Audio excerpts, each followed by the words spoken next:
रविंद्र सिंह जी पाटी। धन्यवाद सभापति महोदय, मुझे आपने बोलने का मौका दिया। और सबसे बड़ी चीज, विश्वविद्यालयों से जुड़ी हुई चर्चा चल रही है, कुल गुरु की बात चल रही है। गुरुर ब्रह्मा गुरुर विष्णु गुरुर देवो महेश्वराय गुरुर साक्षात परब्रह्म तमसे श्री से गुरुवे नमः। गुरु की जब बात करते हैं तो अपने आप में बहुत बड़ी एक छवि होती है। कुल गुरु की चर्चा चल रही है, कुलपति की जगह हम कुल गुरु का नाम ले आ रहे हैं।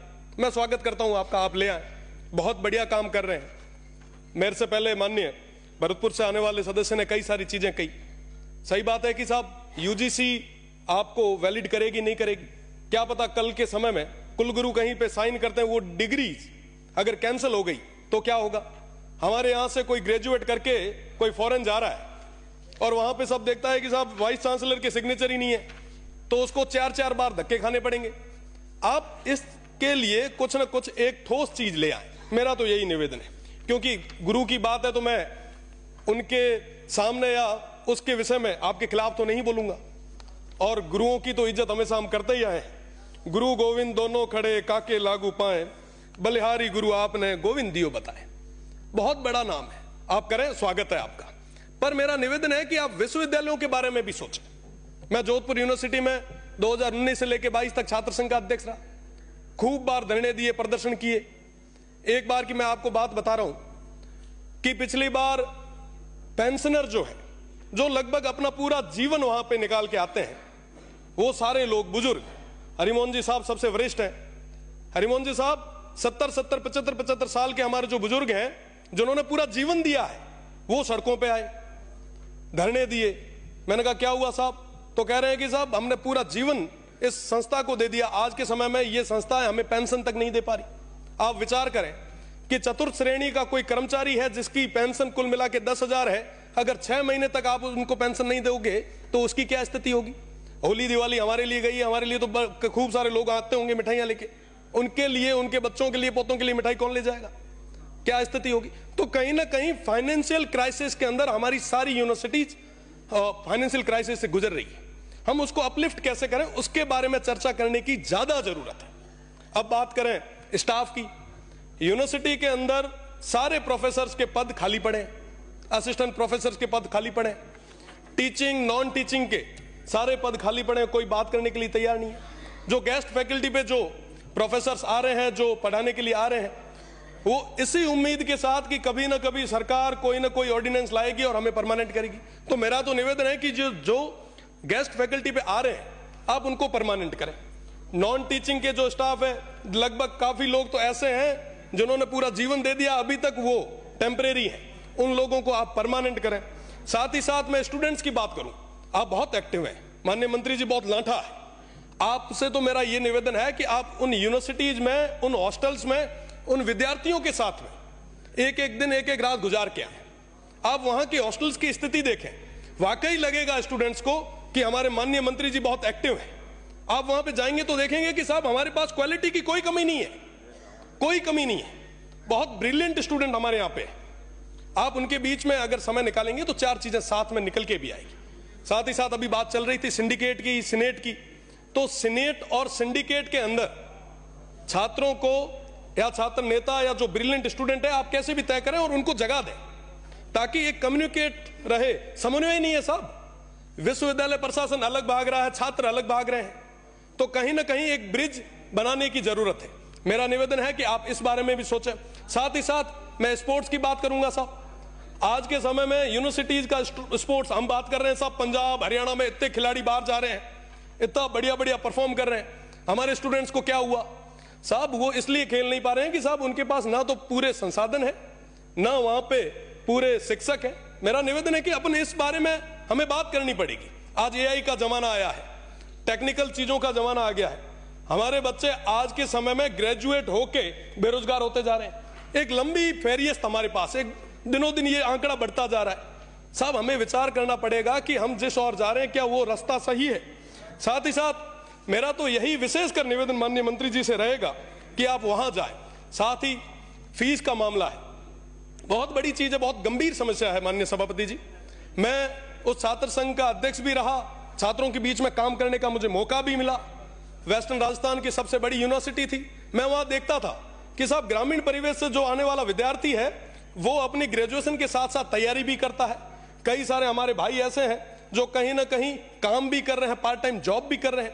आप उन पे फीस बहुत ज्यादा तरीके से बर्डन डाल रहे हैं। आप विचार करें कि पिछले 2 साल पहले मैं एक बार देख रहा था, अखबार देख रहा था, उसमें लिखा हुआ आया कि साहब 4 गुना हमने फीस बढ़ा दी। इस तरीके से अगर हम फीस लाते गए तो साहब ग्रामीण परिवेश से आने वाला वो विद्यार्थी है वो कहां जाएगा, वो कैसे तैयारी करेगा? तो कहीं ना कहीं उनके हितों के बारे में भी सोचने की जरूरत है। साथ ही साथ क्लासेज वगैरह की अगर मैं बात करूं, लगभग सभी विश्वविद्यालय से निकल के आए हैं, हमारे मनीष भाई हंस रहे हैं। तो मनीष भाई आप देखते होंगे कि कहीं पे भी क्लासेज पूरे तरीके से नहीं लग रही। आज हमारे स्टूडेंट्स जो है वो परेशान हो रहे हैं। अगर बात करें प्रोफेसर से तो कहते हैं कि साहब स्टूडेंट नहीं आ रहे, स्टूडेंट कहते हैं कि साहब प्रोफेसर नहीं आ रहे। तो ये जो सिस्टम है इसको सही करने की जरूरत है। और मैं दावे के साथ कह रहा हूं कि अगर हमने समय रहते इस सिस्टम को सही नहीं किया तो कोलैप्स हो जाएगा ये सिस्टम। आज के समय में हम यहाँ पे जितने भी सदस्य बैठे हैं, कई सारे हमारे जो वरिष्ठ सदस्य हैं वो छात्र संघ से जीत के आए हैं और निश्चित रूप से छात्र संघ चुनाव जो है वो बहुत ज्यादा जरूरी। मैं सभापति महोदय आपके माध्यम से सरकार का ध्यान आकर्षित करना चाहूंगा, अगर छात्र संघ चुनाव नहीं होते तो पश्चिमी क्षेत्र के, पश्चिमी राजस्थान के उस रेगिस्तानी क्षेत्र से निकल के मेरा जैसा एक जो मध्यम परिवार से आने वाला विद्यार्थी है वो यहाँ पे नहीं बैठ पाता।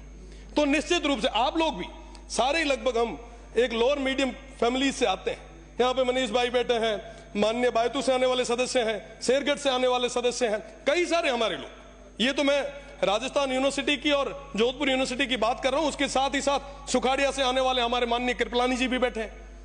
तो निश्चित रूप से ये छात्र संघ चुनाव होंगे तो नए युवाओं को राजनीति में आने का एक मौका मिलेगा। और निश्चित रूप से अगर आपको लग रहा है कि साहब चुनाव सही नहीं हो रहे तो आप उसके ऊपर कहीं ना कहीं 4 नियम ज्यादा लगाएं, लॉ एंड ऑर्डर को मेंटेन करने के लिए फोर्स ज्यादा लगाएं, पर छात्र संघ चुनाव कराएं ताकि नए युवाओं को आगे आने का मौका मिले। साथ ही साथ मेरा एक जो विशेष निवेदन आपसे मैं वापस माननीय मंत्री जी से करूंगा कि ये जो टेम्परेरी स्टाफ जो लगे हुए हैं टीचिंग और नॉन टीचिंग के, उनको आप परमानेंट जरूर करें।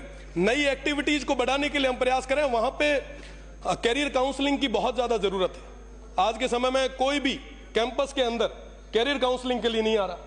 विद्यार्थी हैं, ग्रेजुएशन कर लेते हैं, ग्रेजुएशन होने के बाद में कहीं ना कहीं दर दर की ठोकरें खाने पे मजबूर हो रहे हैं। अगर आप ये चीजें करवाएंगे तो निश्चित रूप से हमारे युवाओं को एक नई जगह मिलेगी। साथ ही साथ अभी चर्चा चल रही थी वाइस चांसलर और रजिस्ट्रार की। साहब मुझे कहते हुए बड़ा दुख होता है, माननीय भरतपुर से आने वाले सदस्य ने तो खुल के नहीं कहा, पर मैं सामने एक पट्टी लगी हुई देख रहा हूं, उस पर लिखा हुआ है कि भैया जो बोल रहे हो सत्य बोलो। और मैं सत्य बोल रहा हूं कि जो बड़ी अटैची लाता है उसको वाइस चांसलर बनाते हैं। वाकई जो ये कोई भी हो, कोई भी राज आया, चाहे पक्ष हो चाहे विपक्ष हो, निश्चित रूप से जो जितनी बड़ी अटैची लाता है उसको बड़ी यूनिवर्सिटी का चार्ज दे दिया जाता है। आप विचार करें, क्या वाकई वो बड़ी अटैची वाले कुलगुरु जैसे पद पे बैठने लायक है क्या? आप साहब बात करें रजिस्ट्रार की, कुलपति की, साहब ये तमाम लोग जो हैं इनको तो विश्वविद्यालय में अपना टेन्योर निकालना है। कुलपति का टेन्योर 3 साल का होता है, वो बड़ी अटैची दे के आते हैं, उनको तो ये लगता है कि साहब 3 साल में कैसे वापस इकट्ठा करें और जाएं। साहब इस दौर में सबसे बड़ा नुकसान किसको हो रहा है? हमारे इस प्रदेश को हो रहा है, हमारी आने वाली पीढ़ी को हो रहा है। आखिर उसका गुनहगार कौन है? अगर हमारे युवाओं और हमारी इस शिक्षा नीति को पूरी तरीके से खत्म किया जा रहा है तो इसका गुनहगार कौन? गुनहगार हम लोग यहां पे बैठे हुए 200 के 200। क्योंकि साहब ये चीज हो रही है, हम देख रहे हैं, पर भी हम चुप बैठे हैं, हम मौन बैठे। आखिर कब तक चलेगा ऐसे? साहब इन यूनिवर्सिटीज को बचाएगा कौन? हमारी इस शिक्षा की जो नीति है, ये जो संस्थाएं हैं, इनको बचाएगा कौन? बचाने के लिए लोगों ने हमें भेजा यहाँ पे, और माननीय मंत्री जी बिना तो हाथा जोड़ी करे थोरो है कि साहब आप इस ओर देखें, वरना वाकई ये सिस्टम लैप्स हो जाएगा। साहब रजिस्ट्रार और वाइस चांसलर को कोई लेना देना नहीं है, वो ठोक ठोका के अपने घरों घर चले जाते हैं। वो बेचारे जो नीचे बैठे स्टाफ है वो दुख के आंसू रोते हैं। वो कहते हैं कि साहब हम हमारी व्यथा कहां है, किसके आम? साहब कोई बात सुनने के लिए तैयार नहीं है। इनकी बड़ी बड़ी पहुंच है। मेरा तो निवेदन है कि आप एक एक दिन आप सर्किट हाउस में मत रुकिए, आप यूनिवर्सिटीज में रुकिए। उन युवाओं के बीच में नवाचार आएगा साहब, नए क्वालिटीज के लड़के आगे आएंगे, आपके लिए रिसर्च करने वाले लड़के आपको मिलेंगे। आप तो उनको आगे लाएं। निश्चित रूप से आप जो आज कुल गुरु का जो कर रहे हैं, मैं आपको धन्यवाद देता हूं, पर कुल गुरु के साथ साथ यूनिवर्सिटी को अपलिफ्ट कैसे करें उसके लिए भी बात करें। हमारी कॉलेजेस के अंदर आज के समय में ज्यादातर प्रोफेसर्स के पद जो है वो खाली पड़े, आप उनको भरें। साहब घना ही बेरोजगार आ रही, बहुत बड़ी गातो नहीं मीना बड़ा हुआ ना, अपलिफ्ट करो। बहुत बहुत धन्यवाद। जय हिंद, जय भारत।